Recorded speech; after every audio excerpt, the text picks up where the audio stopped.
TMC থেকে ঝাঁকে ঝাঁকে ভেঙে আইএসএফ এ যোগ দিয়েছে, এই কাজটা রাজ্যের মুখ্যমন্ত্রী ব্রেনটে আর কাজ করছে না। শাসক দল তো ধমকানি চমকানো ও তো করবি, শাসক দলের তো এটা অভ্যাস। এবার দেখুন না ব্লক থেকে আইএসএফ এখান থেকে এমএলএ বার হবে, এটা 100-100। যতই টিএমসি এখানে কলকাঠি নাড়ুক, কোনো রকম চান্স পাবে না। দর্শক, আমি D9 বাংলা এই মুহূর্তে কথা বলবো লালটু ভাইয়ের সঙ্গে। সম্প্রতি আপনারা এই চ্যানেলে দেখেছেন যে টিএমসি থেকে আইএসএফ এ জয়েন করেছেন এবং সেই গ্রামে এই মুহূর্তে টিএমসি দলের চাটা ফেলার জায়গা নেই। সেই লালটু ভাইয়ের সঙ্গে কথা বলবো।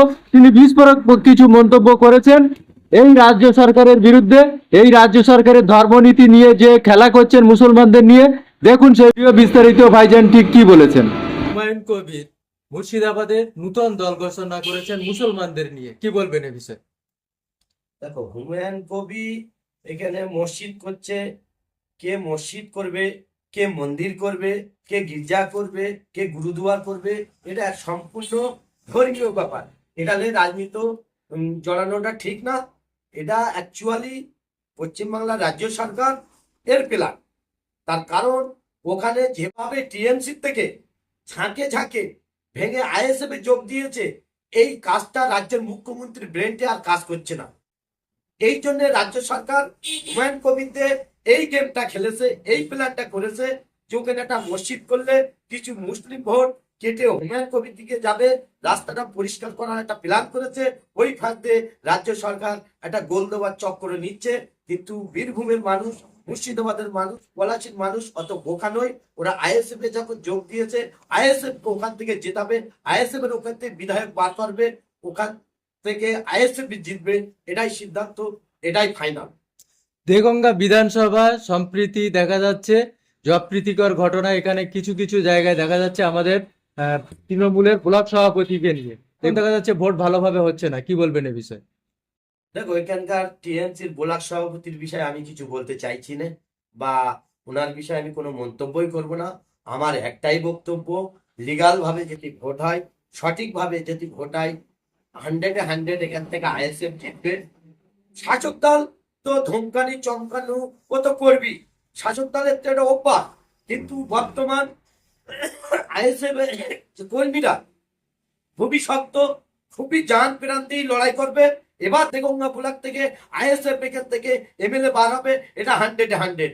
যতই টিএমসি এখানে কলকাঠি নাড়ুক, কোনো রকম চান্স পাবে না। কেন, বাংলার মানুষ, দেগঙ্গার মানুষ এই টিএমসি সরকারের বিষয় সবকিছু বুঝে গেছে। কেন, এই রাজ্য সরকার পুরো বাংলার মানুষকে, পুরো দেগঙ্গার মানুষকে পুরো ভাওতা দিয়েছে। এই দেগঙ্গার মানুষ আর চোখই পটি বেঁধে নেই, দেগঙ্গার মানুষের চোখ ফুটে গেছে। এবার দেগঙ্গা ব্লক থেকে আইএসএফ জিতবে 100-র মধ্যে 100 গ্যারান্টি। আইএসএফ থেকে এখানে আপনি কাকে প্রার্থী হিসেবে চাচ্ছেন?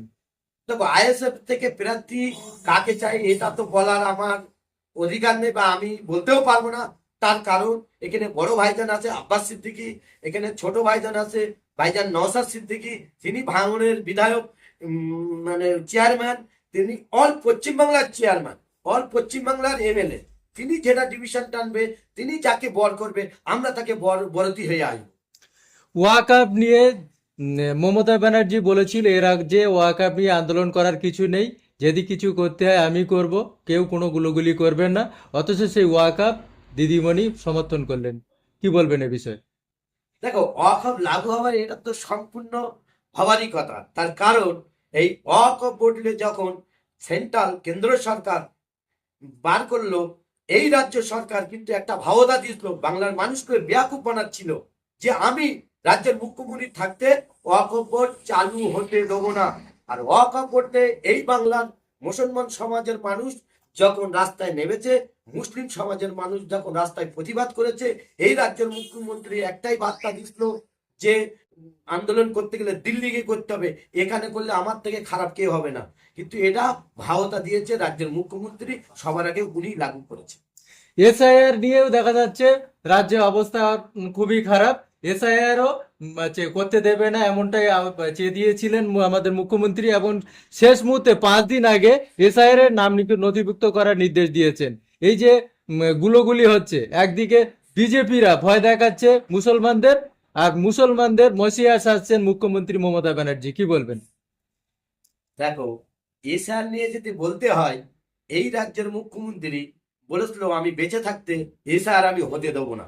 কিন্তু সবার আগে এই রাজ্যের মুখ্যমন্ত্রী, এই টিএমসি সরকারের নেতারা সবার আগে মানে ফর্ম ফিল আপ করেছে, সবার আগে মানে 90,000 অফিসার দিয়েছে। এই রাজ্যের মুখ্যমন্ত্রী মানুষকে ভুল বুঝিয়েছে যে আমি থাকতে এসআর চালু হতে দেবো না, এসআর চালু যেতে হতে দেবো না যখন বলেছিল। তাহলে এই রাজ্যের মুখ্যমন্ত্রী কেন 90,000 অফিসার দিয়েছে? এই রাজ্যের মুখ্যমন্ত্রী কৈফিয়ত দেওয়া লাগবে। এই রাজ্যের মুখ্যমন্ত্রী বাংলার মানুষকে, এই রাজ্যের মানুষকে পুরোটাই ভুল বোঝাচ্ছে যে আমি থাকতে হতে দেবো না। তাহলে কেন চালু হলো? তামিলনাড়ুর মুখ্যমন্ত্রী তিনি তো ওয়াকফ নিয়ে তো আন্দোলন করে সুপ্রিম কোর্টে মামলা করেছিল। তামিলনাড়ুর মুখ্যমন্ত্রী এসআর নিয়ে রাজ্য সুপ্রিম কোর্টে মামলা করেছিল, সেখানে তো এসআরও চালু হয়নি, ওয়াকফ চালু হয়নি। এই রাজ্যের মুখ্যমন্ত্রী তাহলে কেন সুপ্রিম কোর্টে মামলা করতে যায়নি? উনি কেন করবে মামলা? উনি তো মামলা করতে গেলে ওনার ভাইপো অ্যারেস্ট হবে। ওই জন্য সেন্ট্রাল কেন্দ্র সরকার পশ্চিমবাংলা যেটাই করবে, এই রাজ্যের মুখ্যমন্ত্রী লোক সমাজে একটু সহানুভূতি দেখাচ্ছে আমি আছি, কিন্তু উনি মানে এ টিম আর বি টিম, যা বিজেপি তাই তৃণমূল, যা তৃণমূল তাই বিজেপি। বিস্কুটির এ পিঠটা যেমন, বিস্কুটির অপর পিঠটা তেমন। এই টিএমসি সরকার আর এই রাজ্য ইয়ার থেকে বিজেপি সরকার দুটোই প্যাক, দুটোই একদম সেটিং। এরা সেটিং করে সেন্ট্রাল আর এই রাজ্য চালাচ্ছে। গত কয়েকদিন আগে বিজেপি বিধায়ক অসীম সরকার কোরআন নিয়ে কুরুচিকর মন্তব্য করেছেন, যা নিয়ে অনেকেই কেস কাবাডি চলছে। এর থানায় এফআইআর হয়েছে। আমাদের নওশাদ সিদ্দিকী নিজেও গতকাল এফআইআর করেছেন। তিনি যে এই মন্তব্য করেছেন এ বিষয়ে কি বলবেন? দেখো, এখানে অ্যাকচুয়ালি তুমি রাজনীতির কথা বলতে আসি, এখানে ধর্মীয় কথা তো বলতে আসিনি। তা বিজেপির যিনি এমএলএ যে বাজে মন্তব্য করেছে, এর জন্য আইন আছে।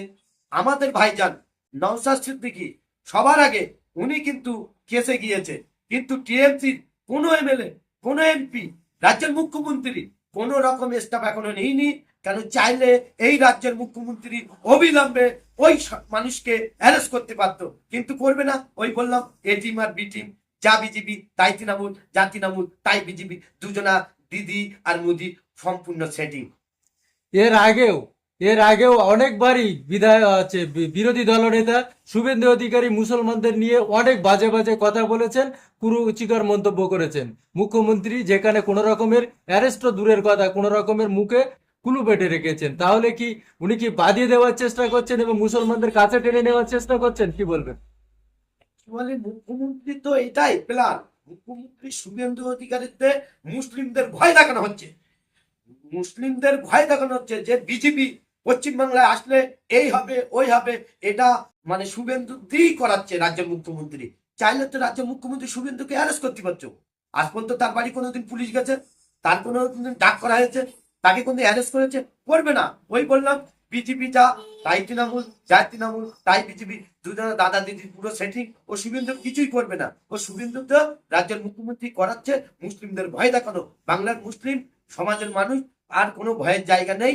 আমাদের ভাইজান যখন আছে কোনো ভয়ের জায়গা নেই। আপনি সম্প্রতি টিএমসি থেকে আমাদের আইএসএফ দলে জয়েন করেছেন, তো দেখা যাচ্ছে আর কিছু দিনের মধ্যেই বাংলায় ভোটের নিঘণ্ট বাজবে। তো আরো যারা বাংলায় টিএমসি আছে, যারা আইএসএফ এর ঝান্ডা তলে আসা ইচ্ছুক বা আইএসএফ কর্মী বা বাংলার জনগণকে আপনি কি বার্তা দিতে চাইছেন আগামী বিধানসভা নির্বাচনকে সামনে রেখে? দেখো, বাংলার মানুষকে বলবো, বর্তমান এই যে সরকার, এই রাকুববল সরকার, এই অত্যাচারী সরকার, এই চাকরিচুরি সরকার, এই কল্যাণচুরি সরকার, এই সরকারকে অবিলম্বে এই বাংলার মানুষ, এই পশ্চিমবাংলার মানুষ উৎখাত করে একদম সমুদ্রে ফেলা উচিত। আমি বলবো অবিলম্বে এই সরকারকে উৎখাত করে সমুদ্রের মাঝখানে ফেলা উচিত। আমাদের ভাইজান যে জোটের যে কন্ডিশন আসছে, ইনশাল্লাহ জোট হবে, জিতবো। আমাদের দেগঙ্গা ব্লক থেকে এখানে থেকে আইএসএফ 100-র মধ্যে 100% জিতবে। 100 যতই এখানে টিএমসির নেতারা কলকাঠি নাড়ু, হুমকি ধুমকি চমকানো, ভয় দেখানো, ওসব আর খাটবে না। পশ্চিমবাংলার মানুষ, দেগঙ্গার মানুষ সচেতন হয়ে গেছে।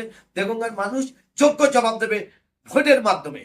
এই এসআইআর নিয়ে যে এত নাম কাটা যাচ্ছে, এই যে নাম কাটা গেল, এতে কি আইএসএফ এর ফল আরো ভালো হবে বলে মনে করছেন? দেখো, এসআর ব্যাপারে আমাদের ভাইজান নওশাদ সবার আগে সুপ্রিম কোর্টে মামলা করেছে। ভাইজান সব জায়গায় যেভাবে মানুষের পাশে দাঁড়াচ্ছে, হিন্দু ভাইদের পাশে দাঁড়াচ্ছে, মুসলিম ভাইদের পাশে দাঁড়াচ্ছে, মতুয়া ভাইদের পাশে দাঁড়াচ্ছে, আদিবাসী ভাইদের পাশে দাঁড়াচ্ছে, এই ভাইজান নওশাদ সিদ্দিকী যতক্ষণ থাকবে পশ্চিমবাংলার মানুষ কোনো ভয়ের কোনো কারণ নেই।